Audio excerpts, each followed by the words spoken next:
So my sister-in-law did not like it because she felt like I disappointed her. It's like I'm the one making it hard for her to go to meet her husband.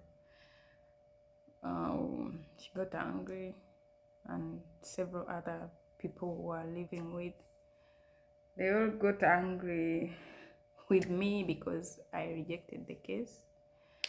I had to drop it because by then uh, God had started talking to me. He had started telling me what to do, what to follow. I started following God's instructions. So he told me not to go. I should drop the case. I dropped it because I've never been a lesbian, and I don't want to be a lesbian, and I would never be.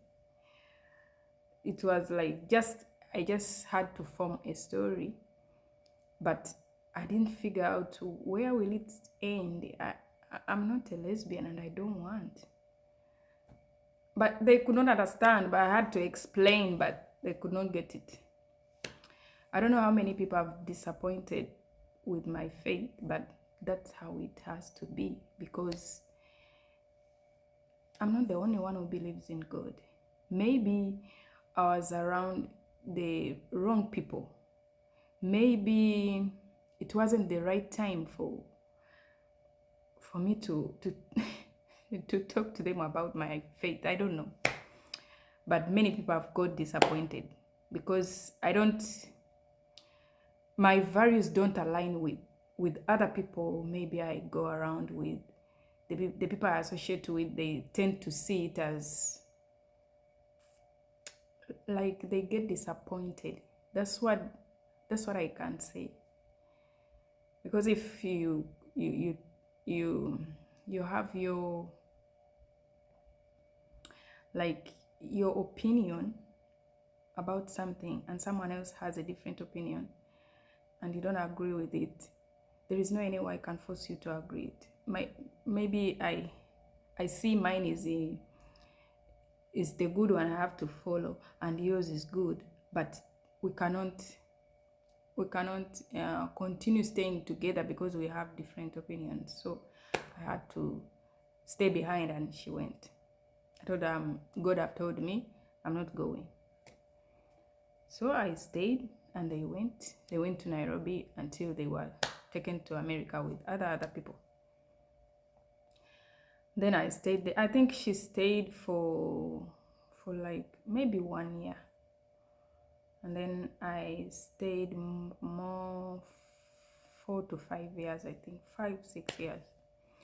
And then I left. I went back to Uganda, and before I went back to Uganda,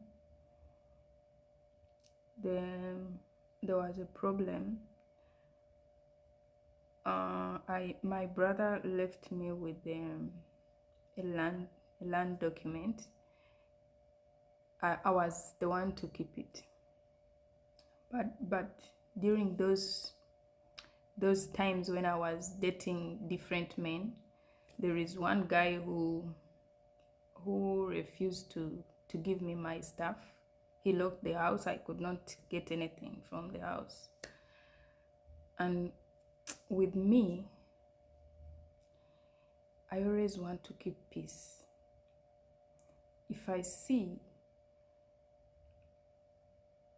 by then I used to want to keep peace, even when something is hurting me, even when it's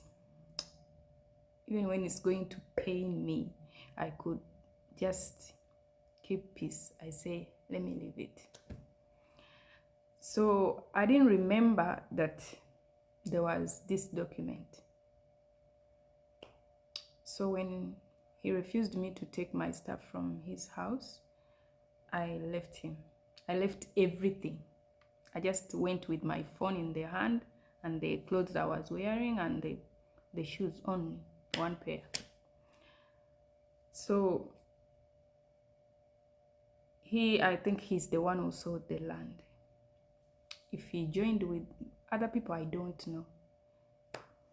Then later, I think after 2 years or 3 years, I don't remember exactly the time, then my brother called me and asked me what went wrong with his plot of land. And then I told him his document was stolen. Then they told me after that my sister was arrested. He was found on that plot of land and was arrested.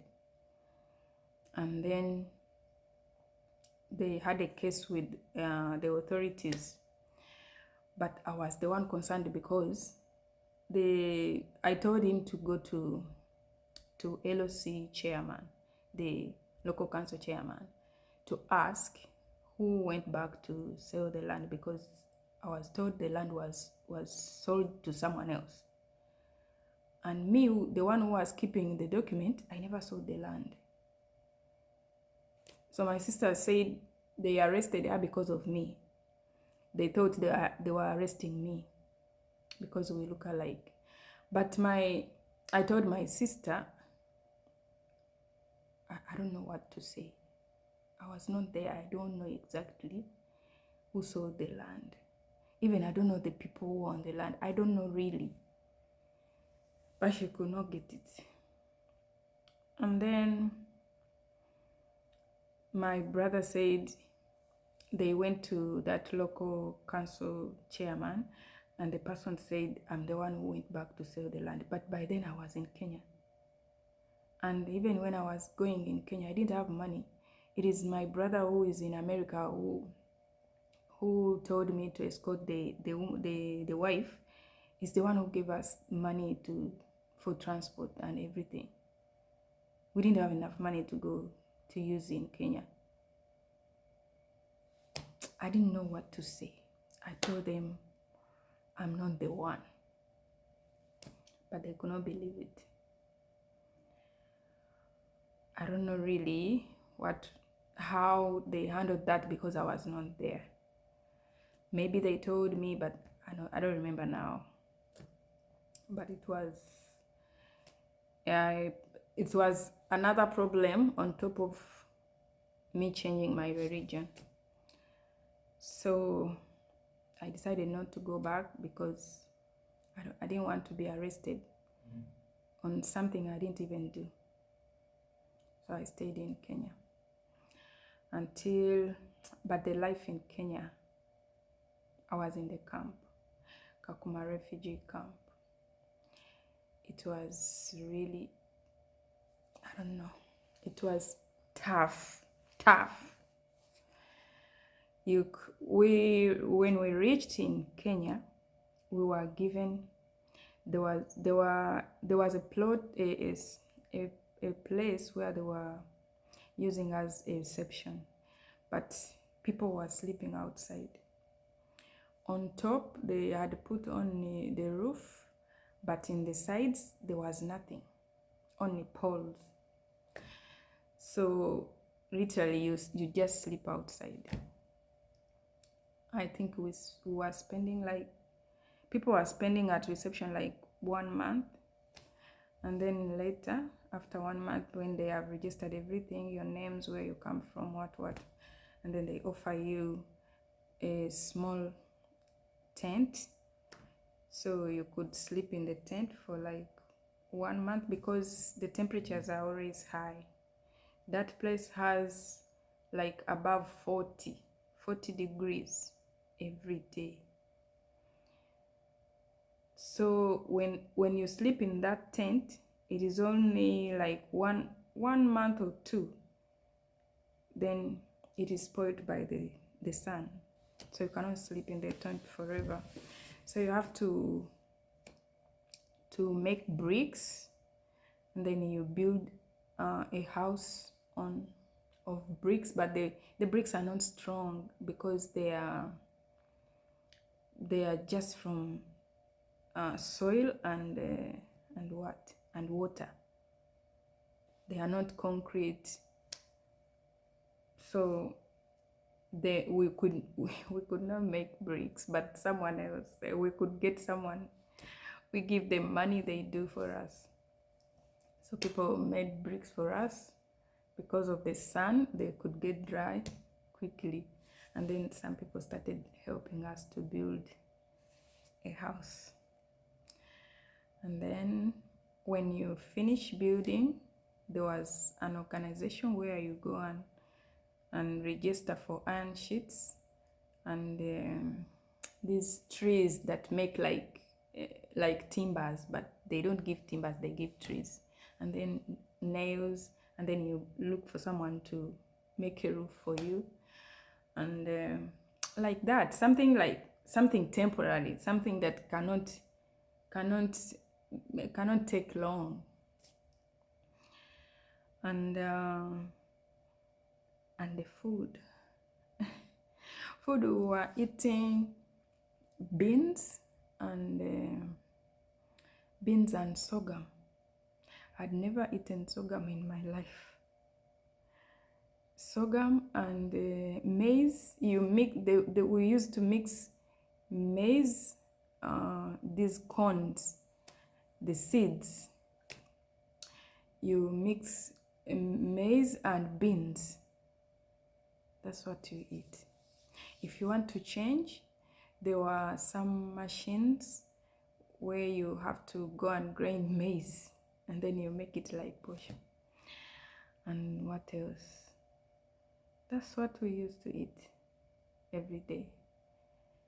Sometimes you could, if you get money, you can buy maybe meat, but not always.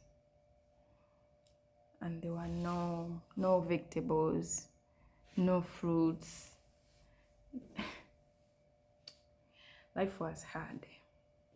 But even though it was hard, I had no heart of turning back to where I came from to go to the camp, because really I didn't even know where to go back. I was tired of my family. I was tired of being a refugee in my own family. You go from your auntie, you go to your uncle, you go to your brother, you go to your, I don't know how many houses I rotated around in the family. I was tired. I said, if I have to die, then I will die this from here. But at the back of my mind, I knew the God I'm worshiping will not leave me here. One day, He'll get me somewhere else. But I'm not going back. There I started praying, fasting. I don't know, I was speaking, so I got to speak Swahili quickly, because the people I was with, they were speaking mostly Swahili. And even those who knew English, they didn't want to speak English. They were speaking English and they mixed with Swahili. So it forced me to learn Swahili quickly. I learned Swahili and started singing in church. I started preaching. I started Bible study. I studied for Bible study for, I think, 3 years, I think. 3 years, I think. I don't remember exactly. And until when I left, until when my brother told me to go back to Uganda, and he sent me money to work on travel documents, and I left. But before I left, when I went back to Uganda, I went to my cousin. Okay, she was, I don't know how to say. She is the daughter to my cousin brother. So I don't know how I can say if she's my cousin, maybe. But she was my best friend. But not knowing that she's my number one enemy. But by then I didn't know. She was planted in my life just to report everything that happens in my life. By the time I was pregnant in my brother's house, the one who was in Norway, that's when I knew her. The same cousins, those daughters of my aunties, are the ones who sent her to me. I didn't know her. She didn't know me. I was there and they told me, you have a visitor. I opened the door. She entered. I didn't know her. I don't know this person. She doesn't know me. But she introduced herself to me. That's how we started being friends. I didn't know she was planted in my life as a flying monkey. I knew that later. And then when I went back, that's where I went to stay with her. I stayed with her, I don't know for how long, I don't remember. But by then, she told me, she told me later that someone told her that I was not okay. She said that someone told her that it's like I was losing my senses.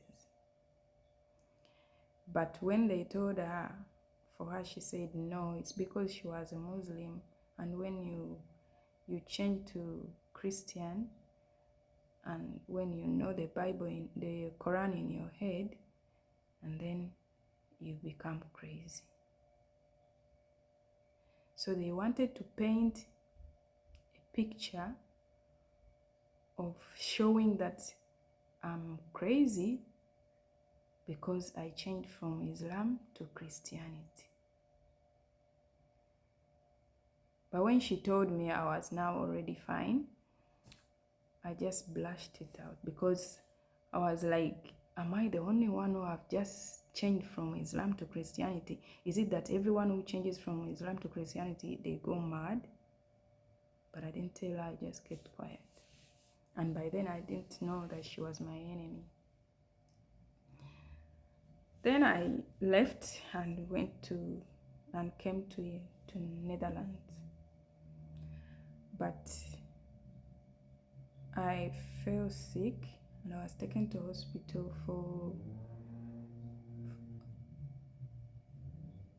I was taken to 3 hospitals. My brother told me 3 hospitals. By me, I don't remember when I reached to Netherlands until when I came back from hospital. I came to Netherlands in 2018, and I went to hospital in 2019, and I came back from hospital in 2021. So from 2018 to 2021, I don't remember anything. When I came back, people used to tell me, oh, you did like this, you said like that, you said like this. But me, I don't remember anything. That's the truth. The only time I remember between that time is when I saw myself in hospital. I don't even remember when I fell. I don't even remember. My brother used to tell me, oh, I used to take you to Uganda house. I used to take you to these people. I don't remember that. But I only remember one day I woke up and saw the doctors were pressing stickers on my head. And then they asked me anything I remember. And then I told them, I used to faint and wake up. I faint, I wake up. So when I woke up one time, the doctor asked me, what do I remember? I told him, I remember when I saw the doctors putting stickers on my head, and then I fainted again. That's the only thing I remember. Other things, people used to tell me, so I cannot base on what people are telling me. I don't remember exactly. Even when I say, they will not add up because there are some gaps that I don't remember. So I'll jump that I'll jump that period. So now I will start when I was still in the hospital before I came back. I was taken to hospital to 3 hospitals, but the last hospital is where I remember because that's where I woke up from. The doctors told me when I was taken to that last hospital, they told me I was not talking. I was just, I can see, I can walk around, but I don't talk. But as time went by, I started talking. I don't know even how I started talking.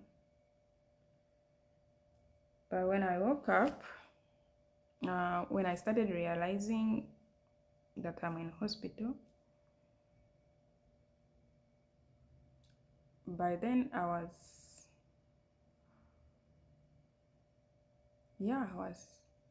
in hospital, yes.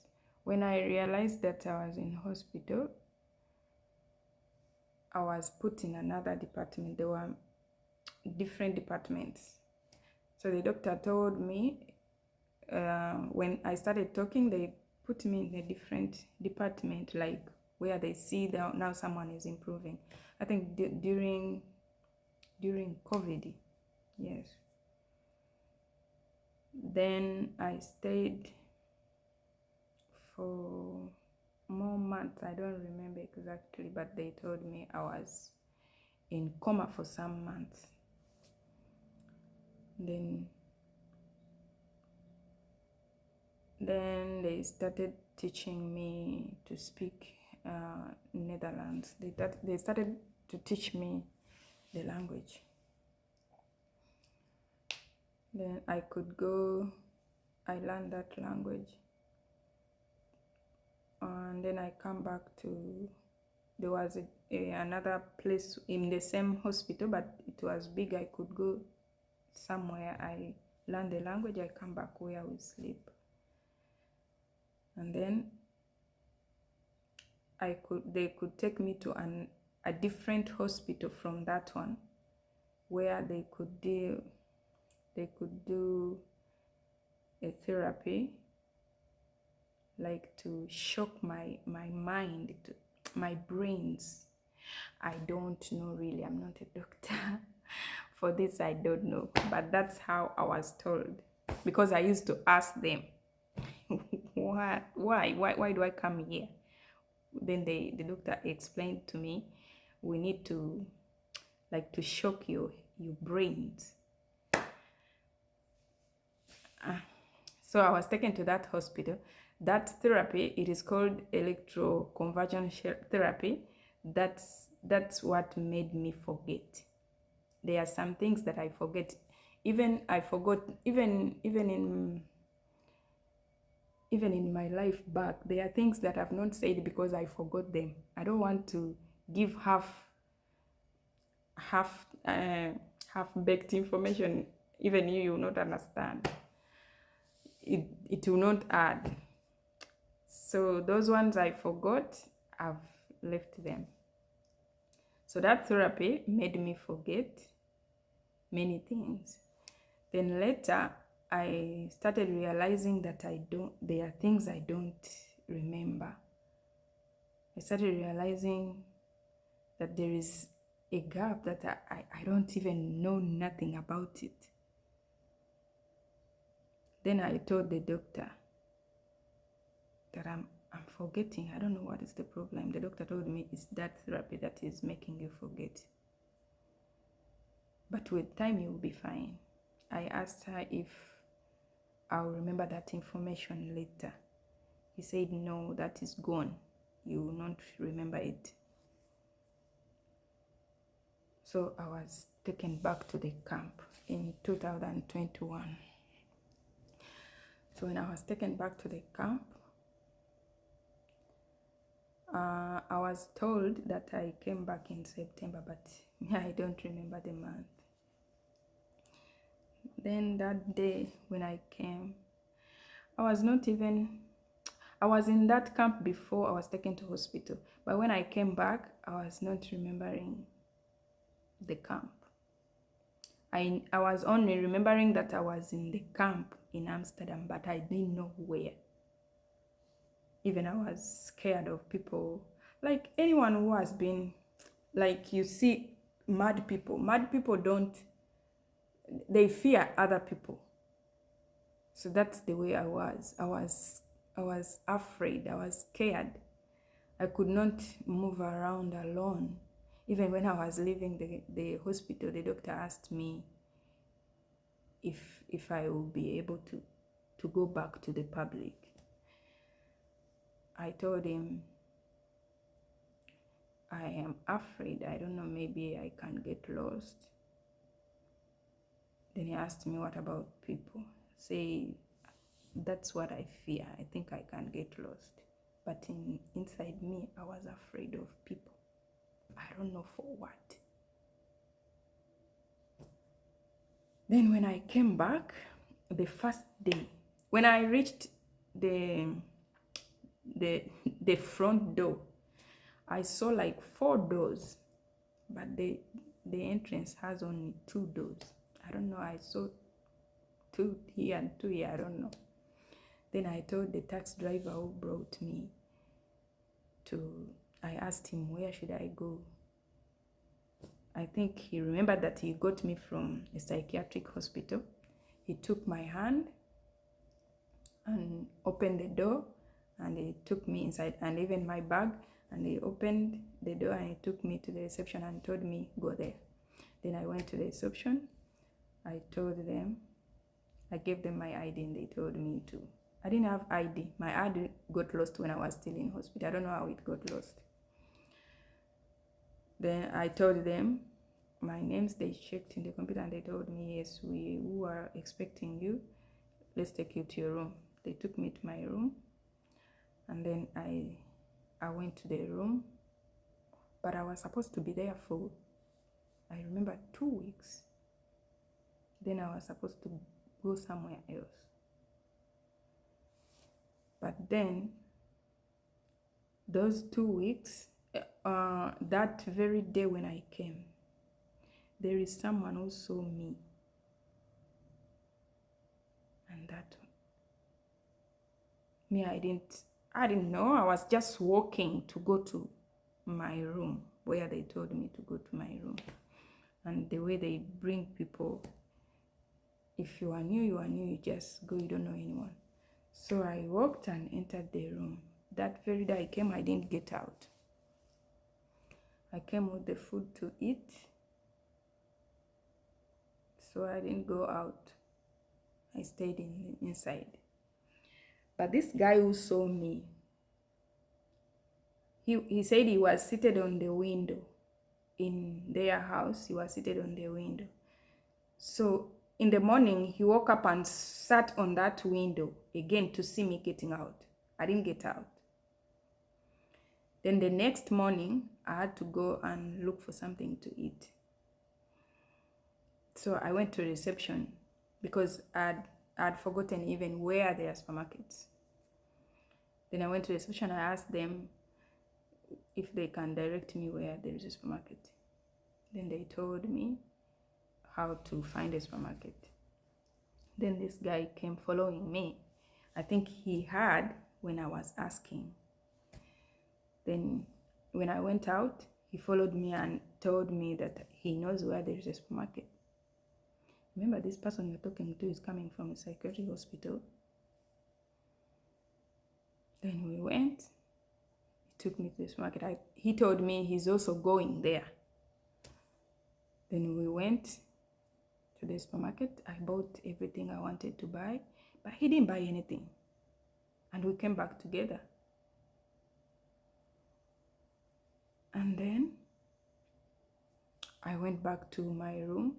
He too went. I don't know where he was going, but he was going back to his house. I don't know. I didn't know by then. Then he asked me for my number. I gave him my number, but I told him I'm coming from a psychiatric hospital. Then I entered my house, my room. I think one day after, he called me and he asked me if he could come. I told him come, but he called me in the night. I told him come. He came. I don't remember exactly the time, but it was night. He came and asked me to follow him to his house. I followed him.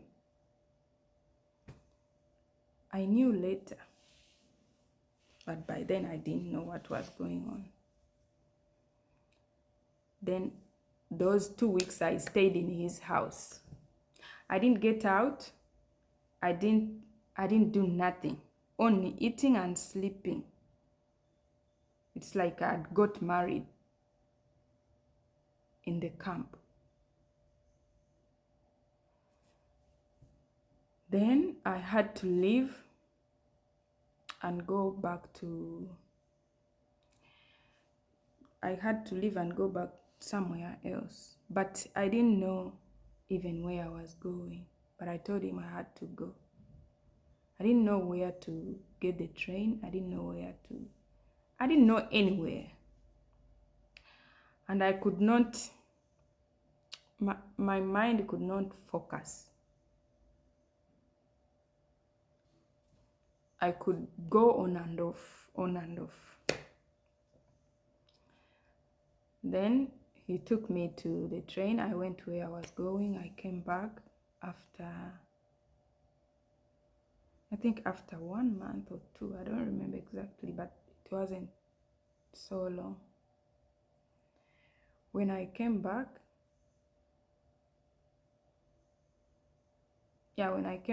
I called my brother. I didn't call him. I called my brother. I went to my brother.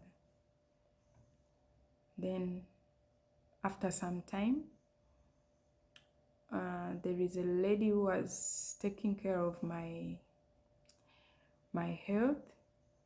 I don't know. I don't remember her title. But she told me she was assigned me by the court to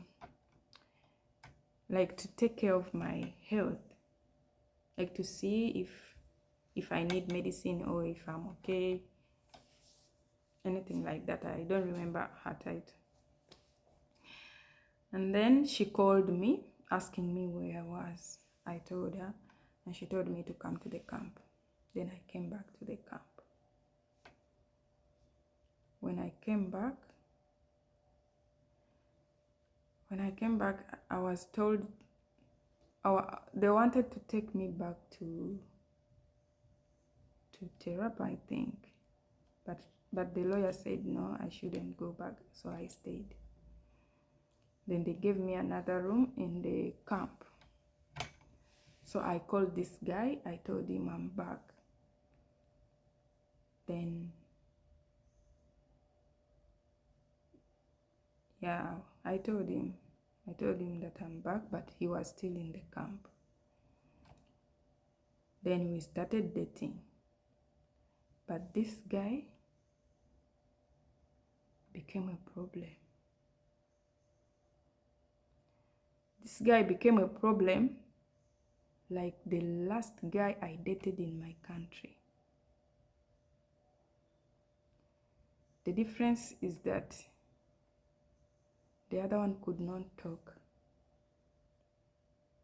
but this one was talking. But it was a big problem.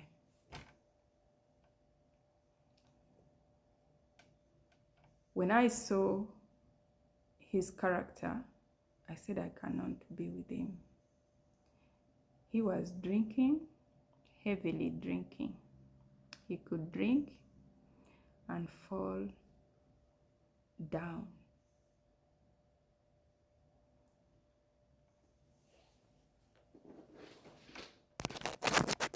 And then he could smoke.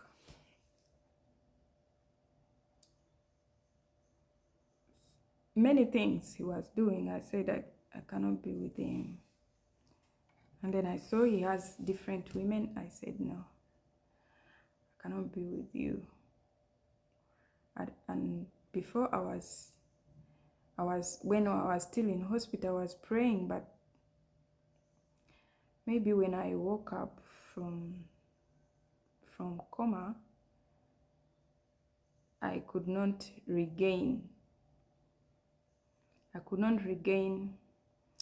there and then to start praying, it's like I was trying to remember that I have to pray, but I was still in a very low vibration.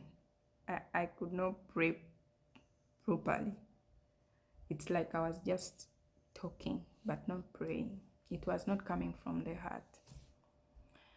So I think that one made me so weak that I could not stand all the temptations. So anything that someone could say, do this, is what I could do. So when I started dating with that guy, when I saw I could not be with him, I left him. Before I left him, I was walking in Garden of, I don't know, maybe I was with my brother. I don't remember where I was coming from. And then I found a man on the way, and the man stopped and told me, God have told you to repent. I didn't know this man. The man didn't know me. It's like God told him to remind me. Then I remembered that I've done a mistake. I've sinned because I repented in 2013, and this is 2021. So I had fallen. So, of course, when they tell you the first time, you will not do it the next day. You start thinking about it. Oh my God, how will I do it? How will I do it? What am I going to say? So I started thinking about it. So when this guy started behaving in a way that I couldn't accept, I tried to tell him to stop, but he could not. I told him, let's go to church. There is a pastor who came to the camp looking for people to go to church. They had come a day before, but me, I didn't see them. He's the one who saw them, and then he started going to that church. So when I told him I have to go to church, that's the church where he took me. Then we started going to that church, but he was still drinking. He was still smoking. So me, I told him, I cannot be with you with this. Then I left him. But when I left him, and then I repented and started going to church, praying again. But when I repented, he tried to lure me back, but I could not. When he saw I've refused to come back to him, he told me that, you don't know, I can do something wrong to you. I can do something to you, and then you will be the one looking for me. I knew what he was talking about, but I thought, I'm a Christian, nothing can happen to me. And then, I don't know what he did. Then afterwards, the way he said is what happened. I was the one looking for him. And remember, this person I'm looking for, he's running after other people. So I'm chasing him and he's chasing other people. So it's like a punishment. He was punishing me. Because if he wanted love and he wanted me to chase him, he would have stayed. But when I was chasing him, he was also chasing others. So I started getting confused again. It was this period, it took me like 4 years Yeah, it was coming to 5 years, 4 years in this going, coming, going, coming. Until God told me to leave him. God told me to leave him, that he will make me sick. I tried to leave him, but I could not leave. I go, I come back. I go, I come back. Sometimes he comes, oh, forgive me, but he was lying. The same thing he says, forgive me, is what he does again. Little did I know that I was dealing with a narcissist. By then I didn't know. But I tried.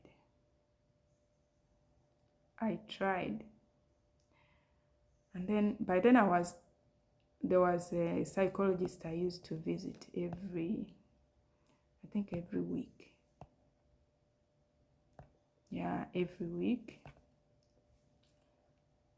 So the psychologist asked me, do you have any, I think because in the camp there are cameras.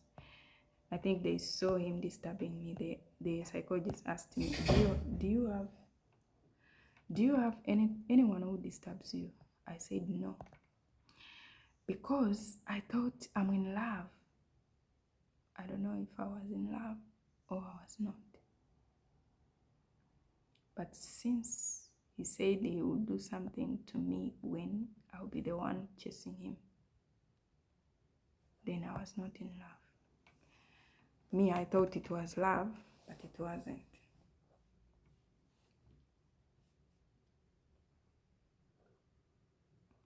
This guy, I forgive him. I forgive him.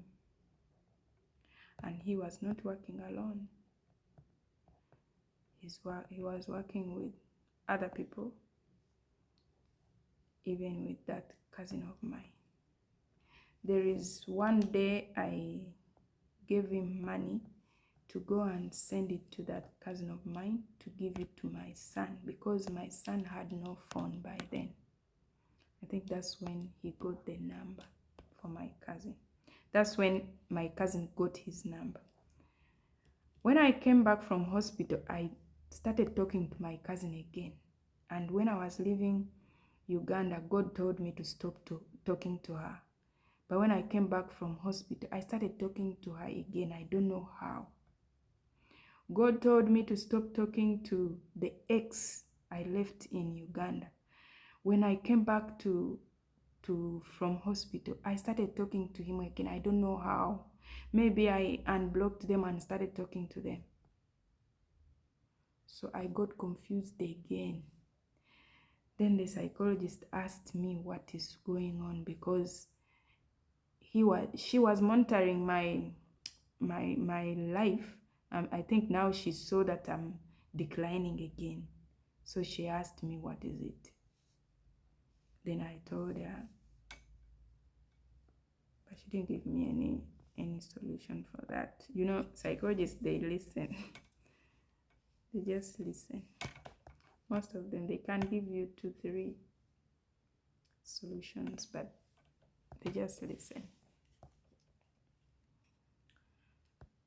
So this guy, one day he left me in the room and went into another girl's room. He came back drunk. And even when he could leave me in the room, I could not leave. I could stay there. Then he came back drunk. He found me sleeping and I was putting on clothes. And then he started dragging me to remove clothes. He said, why do you sleep with clothes on? He wanted to strip me, but I refused. And then he started fighting and dragged me, and he is the one who stripped me all the clothes. And then I ran into the toilet. and locked the door from inside. Then he brought a knife and removed the screws from the door, and he entered and slapped me.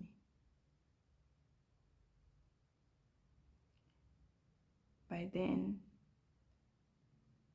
I was still sleepy. It's like my spirit was still under control. I just cried and left him. I put on a dress and then I left him. I went to my room and slept. Then after, I think the following day, he came looking for me. I didn't come out. Then he started telling people to help them for me to get out. People came to me. There is one lady came to me and asked me, "Oh, your friend is calling you. What? I didn't get out." Then he came after some